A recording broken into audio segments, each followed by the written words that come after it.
Hello बच्चों, आप सभी को फिर से हमारे एक नई वीडियो में स्वागत है। तो बच्चों, आज की इस वीडियो में हम लोग देखने वाले हैं कल आपका हिंदी का एग्जाम है और इस हिंदी के एग्जाम में किस तरीके से प्रश्न आने वाले हैं। तो चलिए इस वीडियो में देखते हैं।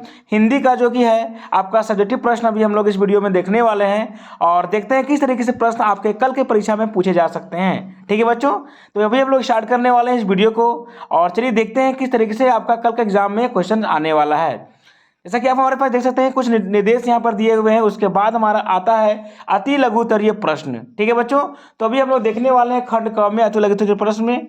तो पहला हमारा निम्नलिखित गद्यांश से 7 प्रश्न पूछे गए हैं, किन्हीं 5 के उत्तर आपको देना है। क्लियर है? तो गद्यांश पढ़ के आपको क्या करना है बच्चों, यहाँ पर उत्तर को देना है। ठीक है, तो बच्चों यहाँ पर दिया हुआ है हमारा गद्यांश और आपको इस गद्यांश को अच्छे से पढ़ लेना है। ठीक ना, आप गद्यांश पढ़ने के बाद जो नीचे प्रश्न दिए गए हैं उन सारे प्रश्नों को क्या करना है बच्चों, आपको उत्तर लिखना है। ठीक है, गद्यांश थोड़ा सा लंबा मिलेगा हिंदी में, है ना।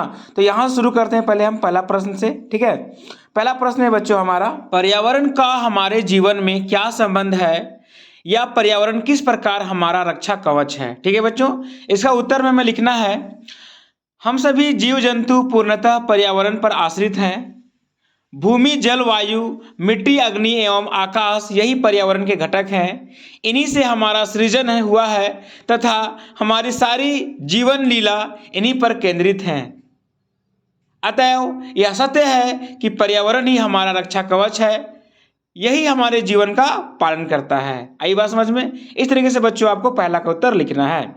चलिए बढ़ते हैं दूसरे सवाल की ओर। तो बच्चों हमारा दूसरा सवाल है, प्रदूषण के कौन कौन प्रकार हैं तथा उनमें सर्वाधिक महत्वपूर्ण कौन है और क्यों है। ठीक है बच्चों, तो इसका उत्तर लिखेंगे हम, प्रदूषण के 4 प्रकार हैं, भूमि प्रदूषण, जल प्रदूषण, वायु प्रदूषण और ध्वनि प्रदूषण।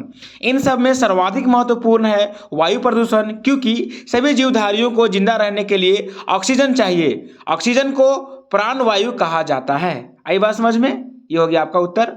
अगला क्वेश्चन हमारा क्वेश्चन नंबर 3, शहर का फेफड़ा किसे कहा जाता है। इसका उत्तर में लिखना है बच्चों हमें, बड़े बड़े बाग बगीचों और पार्कों को, है ना, शहर का फेफड़ा कहा जाता है। ठीक है, क्योंकि उसमें पेड़ लगे होते हैं। अगला सवाल है हमारा क्वेश्चन नंबर 4, हमारी संस्कृति में पेड़ पौधे लगाने को कैसा कार्य माना जाता है। पुण्य कार्य, है ना, पुण्य कार्य माना जाता है। बस एक वर्ड में लिख देना है। अगला सवाल है हमारा, पर्यावरण प्रदूषण को कैसे रोका जा सकता है ना।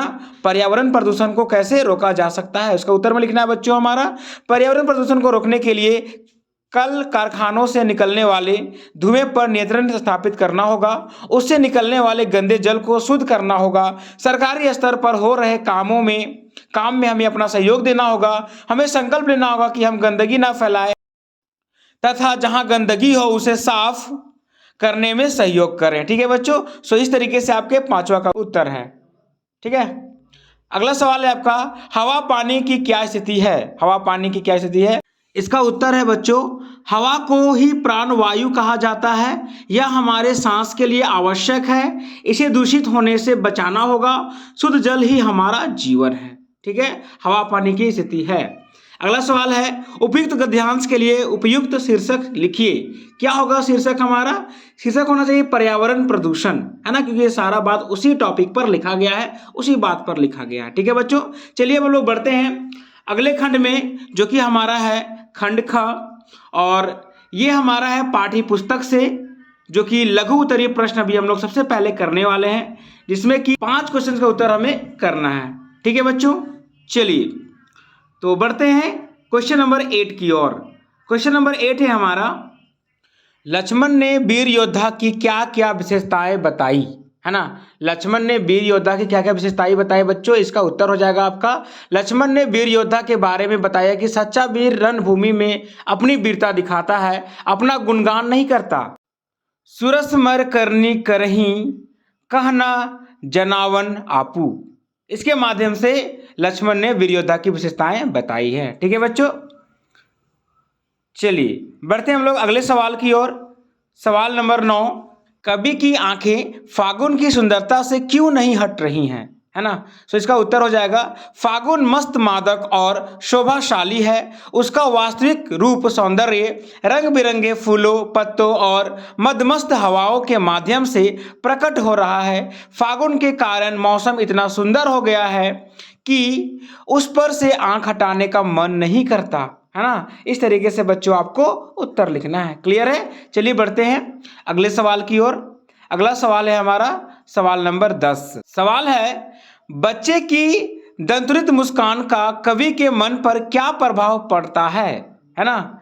इसका उत्तर हो जाएगा बच्चों आपका, बच्चे के दंतुरित मुस्कान को देखकर कवि का मन मुग्ध हो उठता है, उसका उदास मन भी खिल उठता है। उसे ऐसा प्रतीत होता है मानो झोपड़ी में कमल खिला हो। जिसका मन पत्थर के समान कठोर है, उसके मन में भी प्रेम की धारा प्रवाहित होने लगती है। ऐसा लगता है कि बबूल के पेड़ से फलिका से फूल झड़ने लगे हों। जब उसकी माँ ने उसे कवि से परिचित कराया तो वह शर्माने लगा। वह कवि की तिरछी नज़रों से देखकर मुंह फेरने लगा। धीरे धीरे उनकी नज़रें मिली, आपस में स्नेह उमड़ा। तब बच्चा मुस्कुरा पड़ा, उसके उगते हुए दांत दिखने लगे, है ना। तो इस तरीके से आपको व्याख्या करते हुए बच्चों आपको उत्तर को लिखना है। आई बात समझ में? चलिए बढ़ते हैं अगले सवाल की ओर। अगला सवाल है हमारा 11। सेनानी ना होते हुए भी चश्मे वाले को लोग कैप्टन क्यों कहते थे? ये बहुत इंपॉर्टेंट क्वेश्चन है। इसका उत्तर हो जाएगा बच्चों आपका, चश्मे वाला सेनानी ना होते हुए भी परम देशभक्त था। वह बूढ़ा सा गरीब मरियल फेरी लगाकर चश्मा बेचने वाला था। वह नेताजी की मूर्ति को बिना चश्मे के देखना ही नहीं चाहता था। वह अपनी ओर से नेताजी को कोई ना कोई चश्मा अवश्य लगाता रहता था। उसकी इसी भावना को देखकर उसे लोग नेताजी का साथी समझते थे। लोग उसे आजाद हिंद फौज का कैप्टन समझते थे, अतः लोग उसे कैप्टन कहते थे। ठीक है बच्चों, इस तरीके से आपका उत्तर हो गया 11 का, है ना। आपको बिल्कुल ऐसा ही लिखना है एग्जाम में भी। ठीक है बच्चों, अगला सवाल है आपका सवाल नंबर 12। आपके विचार से फादर बुल्के ने भारत आने का मन क्यों बनाया होगा? उत्तर में लिखना है, मेरे विचार से फादर कामिल बुल्के स्वयं वितरागी, महान चिंतक, विचारक एवं मानवीय करुणा के पोषक व्यक्ति थे। उनके मन में सभी के प्रति सद्भाव एवं समभाव की भावना भरी थी। ऐसे व्यक्ति के लिए अपना देश और पराया देश अपना अर्थ खो देता है। वे मानवता और मानवीय करुणा की दिव्य चमक थे। हिंदी भाषा और राम कथा ने उन्हें अत्यधिक प्रभावित किया। फादर कामिल बुल्के स्वभाव से ही एक सन्यासी थे। आध्यात्मिक ज्ञान एवं चिंतन भारत की मिट्टी में रचा बसा हुआ रहा। इन कारणों से फादर बुल्के ने भारत आने का मन बनाया होगा। ठीक है बच्चों, ये रहा आपका सवाल नंबर 12 का उत्तर। आप अच्छे से समझ लीजिए और आपको इसी तरीके से परीक्षा में लिखना है। अगला सवाल है हमारा, वह कौन सी घटना थी जिसके बारे में सुनने पर लेखिका को अपनी आंखों पर विश्वास हो पाया और ना कानों पर? ना अपनी आंखों पर विश्वास हो पाया, ना अपनी कानों पर। उत्तर है बच्चों, लेखिका के आंदोलनकारी व्यवहार को लेकर कॉलेज के प्रिंसिपल ने लेखिका के पिता को बुलवाया।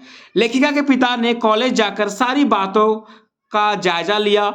यह सुनकर कि उनकी बेटी कॉलेज की नेत्री है और स्वतंत्रता आंदोलन में सक्रिय रूप से भाग ले रही है, उन्होंने काफी गर्व महसूस किया। उन्होंने प्रिंसिपल को उत्तर दिया कि यह तो देश ही पुकार है, इसे कोई कैसे रोक सकता है। इस घटना के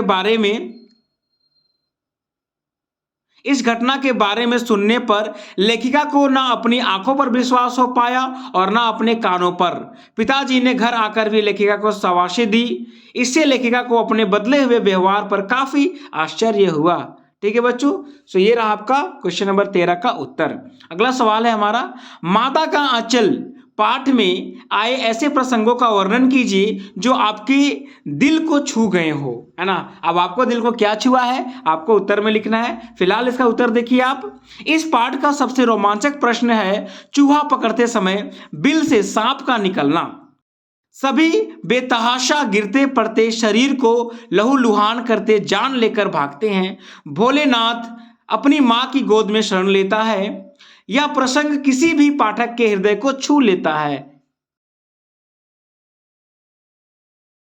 इस पाठ में बच्चों के विभिन्न प्रकार के खेलों और हरकतों का वर्णन है। बच्चों के खेलों में कभी कभी पिताजी का भागीदार बनना किसी के मन को छू लेता है। बच्चों के साथ मित्रता पूर्वक व्यवहार करना, बच्चों के भोज, शादी और खेती में साथ होना आदि ऐसे कुछ प्रसंग आए जिसमें पिताजी अपने बच्चों के साथ बच्चे बन जाते हैं, यह सब पाठक के हृदय में गुदगुदी पैदा कर देते हैं, है ना।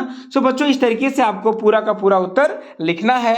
अगर आप इतना उत्तर लिखते हैं तो आपका फुल मार्क्स यानी कि पूरा पूरा अंक मिलेगा परीक्षा में भी। ठीक है बच्चों, चलिए बढ़ते हैं खंड ग की ओर, रचना यानी व्याकरण पर। प्रश्न है, दिए गए संकेत बिंदु के आधार पर निम्नलिखित में से किसी एक विषय पर निबंध लिखिए। आपको बहुत सारे यहाँ पर विषय दिए हुए हैं और इनमें से किसी एक पर आपको निबंध लिखना है। पहला है भारतीय किसान, इसमें संकेत बिंदु है परिचय, किसान राष्ट्र के मेरुदंड, सरलता एवं परिश्रम का जीवन, भारतीय किसानों की चिंता एवं हर्ष, दयनीय दशा एवं उसका कारण, स्थिति में सुधार के उपाय। इस तरीके से आपको लिखना होगा निबंध, है ना। यहाँ पर देख सकते हैं हमारे पास निबंध है। परिचय पर लिखेंगे भारत गांवों का देश है ना। भारत की आत्मा गांव में बसती है। पूरा आप यहाँ से देख लीजिए और बढ़िया से इसको पढ़ लीजिएगा और पूरा लिख करके आइएगा, छाप करके आइएगा। ठीक है बच्चा, यहाँ से देख लो पूरा निबंध, एक बार पढ़ लो, 2 बार 3 बार, और हर एक टॉपिक पर आपको थोड़ा थोड़ा क्या करना है, लिखना है ना। हर एक टॉपिक पर ध्यान रखना है कि आपको 5 से 7 लाइन लिख देना है, यानी कि एक अच्छा और सुंदर निबंध आपको लिखना है। ठीक है, तो ये रहा आपका निबंध। आप यहाँ पर ध्यान से इसको पढ़ लीजिएगा और एक बार कॉपी में जरूर लिख लीजिएगा। आगे हमारा बच्चों, अपने भाई के विवाह में शामिल होने के लिए मित्र को एक पत्र लिखें, है ना। तो यहाँ पर एक पत्र लेखन है, आप देख सकते हैं किस तरीके से पत्र यहाँ पर लिखा हुआ है। आपको बिल्कुल इसी तरीके से पत्र को लिखना है ना। प्रिय मित्र मनोहर, नमस्कार, है ना। उसके बाद आपको यहाँ पर खुद का एड्रेस और यहाँ पर दिनांक लिख देना है। ठीक है, उसके बाद बच्चों यहाँ पर आपको पत्र शुरू करना है। किस तरीके से पत्र लिखना है, यहाँ पर सारा चीज़ लिखा हुआ है। इसको आप 1 बार 2 बार 3 बार लिख लीजिएगा और परीक्षा में जाइएगा तो आपको लिखने में बहुत सारा सुविधा मिलेगा। सवाल भले बदल जाएगा पर चिंता की कोई बात नहीं है। पत्र का जो फॉर्मेट होता है, तरीका होता है, बिल्कुल इस तरीके से आपको लिखना है।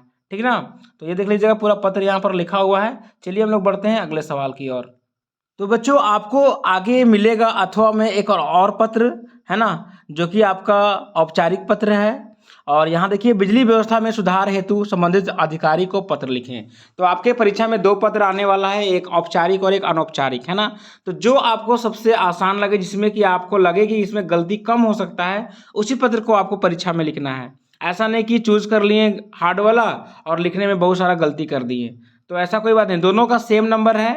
ठीक है, जो पत्र आप अच्छे से लिखिएगा, सुंदर लिखिएगा, उसमें आपको पूरा मार्क्स मिलने वाला है। तो यहाँ पर देख लीजिएगा किस तरीके से पत्र लिखा हुआ है। यहाँ पर एक औपचारिक पत्र, आपको इसका भी तैयारी करके एग्जाम में जाना है ताकि अच्छे से आप एग्जाम में लिख सके, है ना। और दोनों में से किसी एक को तैयारी करिए। एक पत्र को अच्छे से देख लीजिए, या तो आप औपचारिक लिखिए या फिर अनौपचारिक लिखिए, है ना। दोनों में से एक ही का तैयारी कर लीजिए, दोनों का तैयारी करने से कोई फायदा है नहीं। ठीक है, चलिए फिर बढ़ते हैं हम लोग अगले सवाल की ओर।